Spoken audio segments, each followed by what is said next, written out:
Welcome back to Yoga with the Gentle Yogi. Now we'll move into our Cobra and Chaturanga series. So we'll be strengthening up the arms, we'll be working on the core and the spine.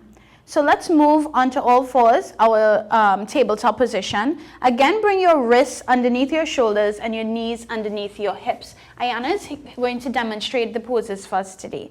So in our tabletop position, I want you to step your knees back just about an inch or two. And on your exhale, sink your hips forward and lean your chest forward so that we have a nice long line here. Already your arms are going to start bending. Release the tops of your toes, and on your exhale, drop your chest down towards the floor. Press those palms down into the mat. Inhale, you slide forward and lift your forehead, chin, and chest off the mat. Palms stay down.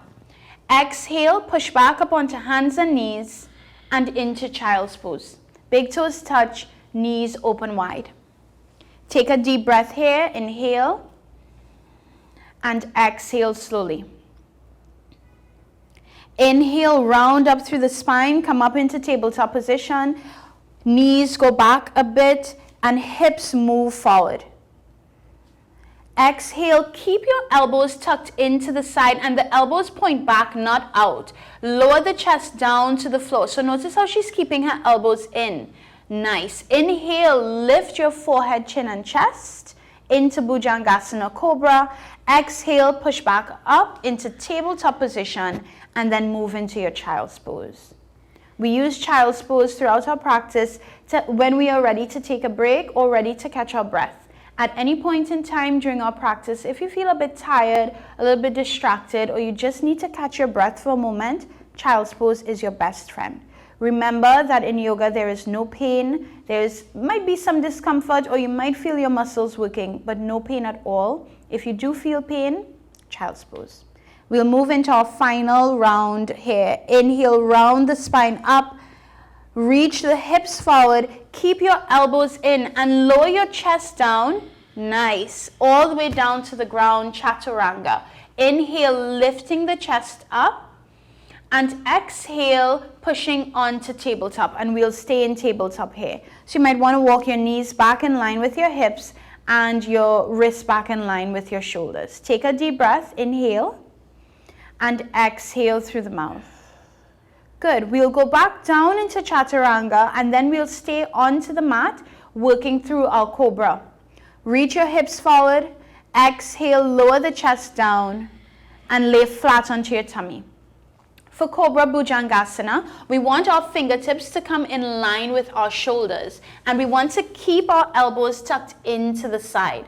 You're pressing firmly down through your palms and your forehead is on the mat. When you lift up, you lift through your forehead, then your chin, and then your shoulders. Keep your chin slightly tucked in towards the mat, so it's one long line. We're working with the spine here.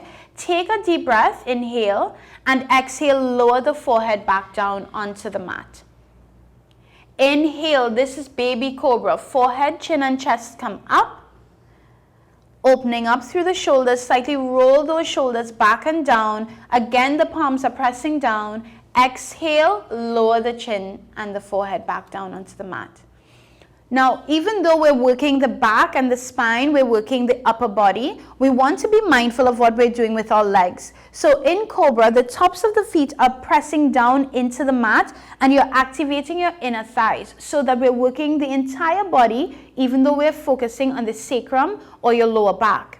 Inhale, lift up forehead, chin, and chest. Keep those legs engaged. I'm sure you feel the difference now that you've engaged your legs. And we want to feel this even in our core. Exhale, forehead down.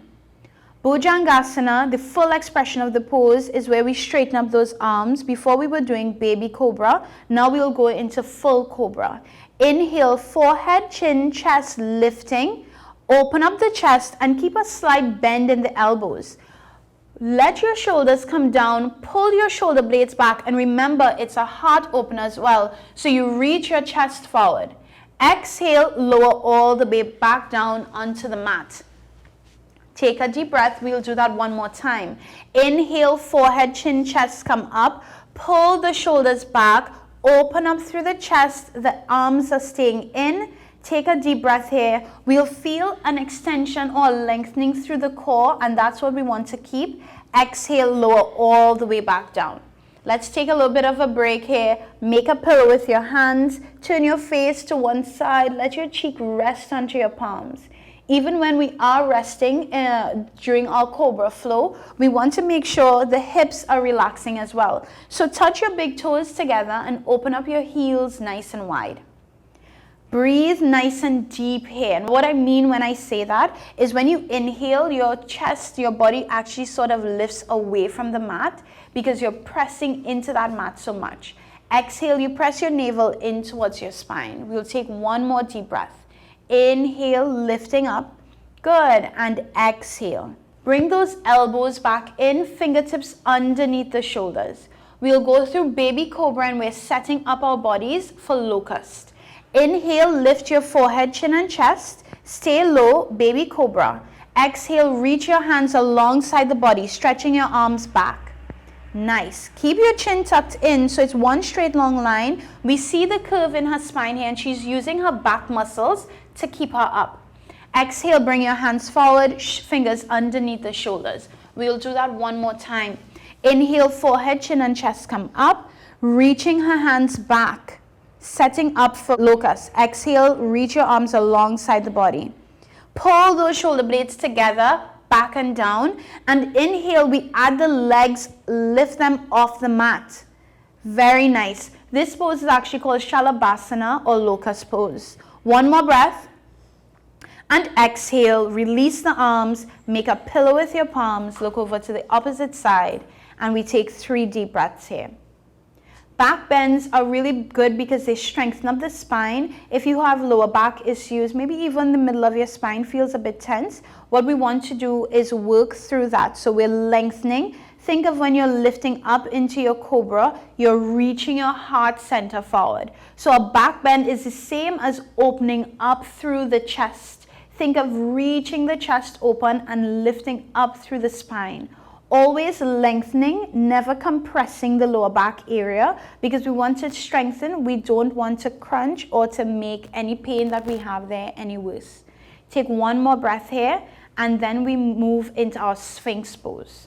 So for Sphinx, place your head back down onto the mat and bring your arms underneath the body. Lift your chest up and bring your elbows down to the floor, palms facing down. Press your palms down into the mat.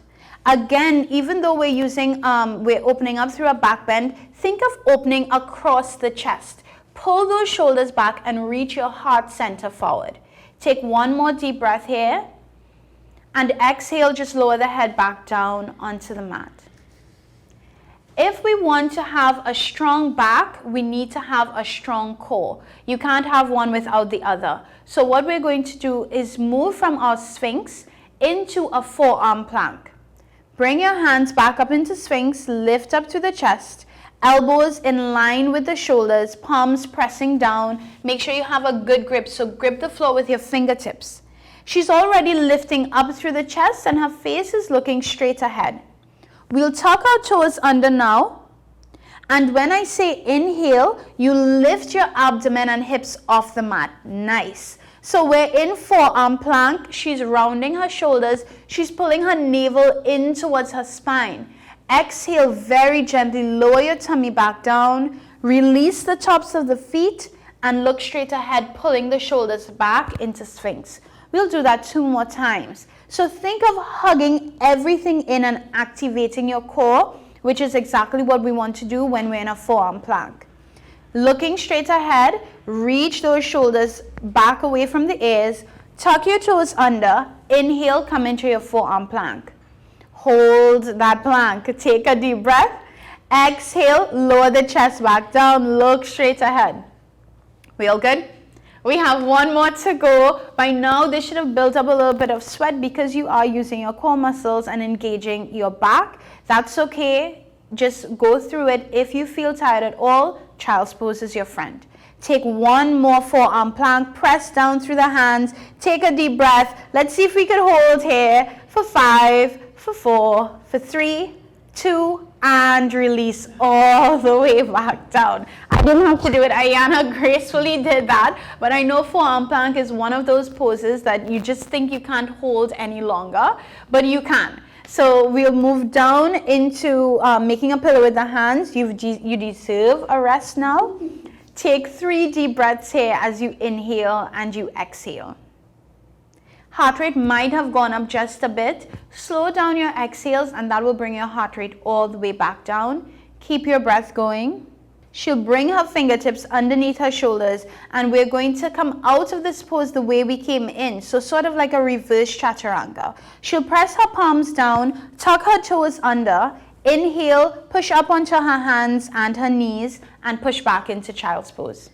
Big toes touch, knees open wide, extending the arms as far forward and lowering down through the chest. Now, if you want to get a really deep stretch in your child's pose, the middle part of your back, you'll keep reaching your chest and your heart center down to the floor, and we'll feel a deepening of a stretch here, a lengthening, if you will, across the chest and across the back. We'll take one more breath here, inhale, and exhale. Slowly rolling up, sitting back onto the legs, bring the knees together and bring both feet over to the right side. We are going to take a twist. So we'll reach the right leg up and over the left. Nice. Place your right hand behind you, using it as a brace for your spine. So I'm just going to turn to the side. Make sure you're not sitting on your heel and that both glutes are firmly planted down into the mat. Take a deep breath. She'll reach her left arm all the way up, and on her exhale, she'll twist towards that bent knee, hugging the knee in towards her chest.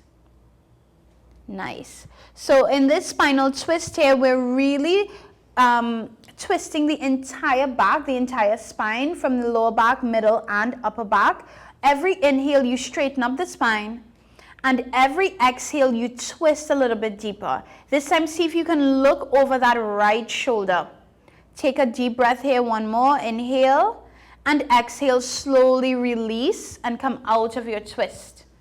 Then we switch legs. So I'm going to join in on this one. We'll bring the left leg up and over, the right leg underneath you. Make sure your left foot is firmly planted into the mat and you're not sitting on both heels. If this does not work for you and you can't seem to get the right proportion, I want you to now extend the right leg. You can do this. This is half Ardha Matsyendrasana, or Ayana is taking the full expression of the pose. We will take our hand behind our back, lifting up through the chest. Inhale, reach your right arm up, and exhale, you hug that knee in towards the chest. Reach your heart center forward and twist. Inhale, straighten up the spine, and exhale, deepen your twist, maybe looking over that shoulder. Inhale, straighten up the spine one more time. Exhale, look all the way over the back shoulder. Take a deep breath here, and we should feel that ringing, that twisting motion all the way through the back. If you've been sitting all day, it's going to feel really good. Inhale, we come all the way back to center. Extend both legs forward, flex your feet, maybe even wiggle your toes here. Take a deep breath and we move into butterfly pose. So bring the soles of your feet to touch. Grab your feet by the ankles and pull your heels in close towards your pelvis. Lift up through the spine. So remember, we're still focusing on the back here. So I want you to reach your heart center forward and straighten up your back as much as possible. As we fold forward, be mindful not to round your spine here and try to get to your feet. What we want to do is lower the chest down towards the feet. So inhale, lift. Exhale, reach your heart center down, down, down. When you get down, bring your elbows onto the inner thighs and use your elbows to press your thighs apart. Inhale, lift up through the chest. Exhale and fold. Inhale and lift. Exhale and fold, using your elbows to press your legs apart. Tuck your chin in towards your chest. Gaze down at your feet. Take a deep breath. If this feels comfortable for you, then you can easily extend your hands forward. If, however, when you are about to reach your hands forward, you can't touch the floor, I encourage you to bring your elbows back in and press the knees apart. Take one more breath here. Remember, we are still lengthening through the spine, so if you find yourself rounding, keep reaching through the chest. Inhale deeply and exhale completely. Inhale, slowly roll back up. Bring the knees to touch. Grab onto the outer thighs, and we slowly roll all the way down into our final Shavasana. So if we look at Ayana, she's going to extend her legs forward. But sometimes laying flat on our backs is not the most comfortable for some of us, especially if we have a deep curve at the base of our spine. So what we would like to do is to show you a variation here where you can bend your knees and keep your feet flat onto the floor for your Shavasana. This is an option. You can also roll onto your side for your Shavasana if that feels better for your body. Ayana will take her Shavasana today with her legs fully extended. Feet are match distance apart and palms facing up. So really and truly, Shavasana it really is corpse pose where you lay flat like this. But for some of us, if that's really not comfortable, because we want our Shavasana to be restful, you can always place a cushion or pillow in between your legs, underneath the legs, anywhere that you need additional support. So make your Shavasana your own. That's the major takeaway from this, because we want you to be comfortable here so that the body and mind can relax. Let's take a deep inhale and exhale. We'll do our Shavasana a little bit different today. I want you to tense up through the entire body. So clench your hands, clench your jaw, tighten up through the toes, and relax. Yes. Inhale, squeeze, squeeze, squeeze all your stress up from today, and relax. Final one, take a deep squeeze. When I say relax, let out the loudest sigh. Relax. Good. Now let everything come down and allow your body to come into a restful position. Bring your awareness back towards your feet. Wiggle your toes, point and flex your toes. Take a deep breath. My feet are relaxed.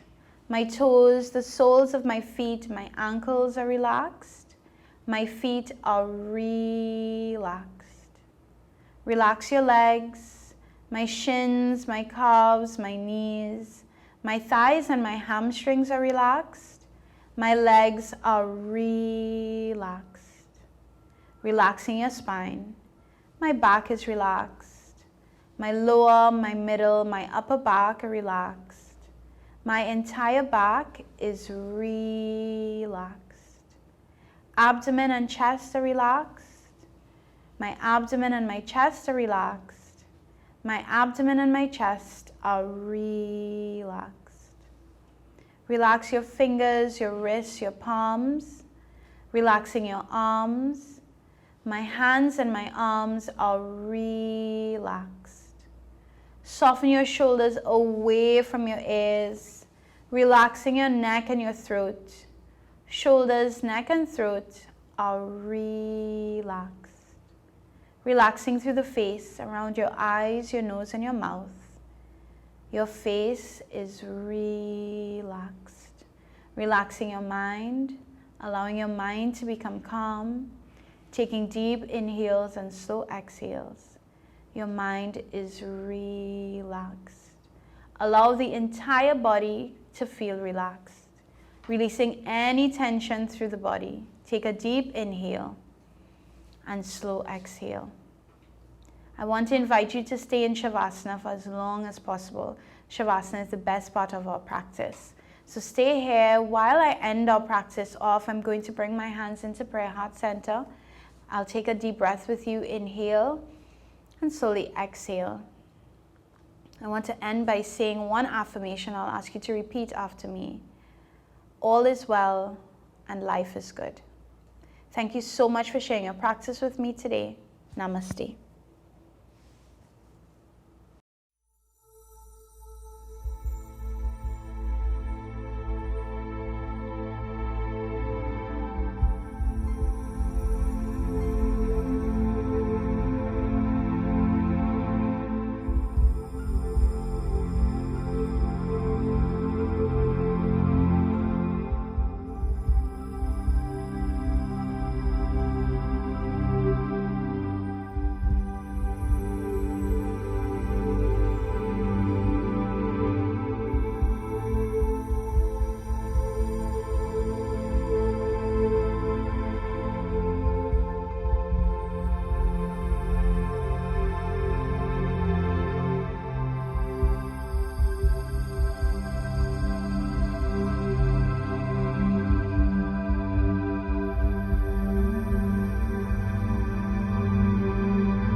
This program was sponsored in part by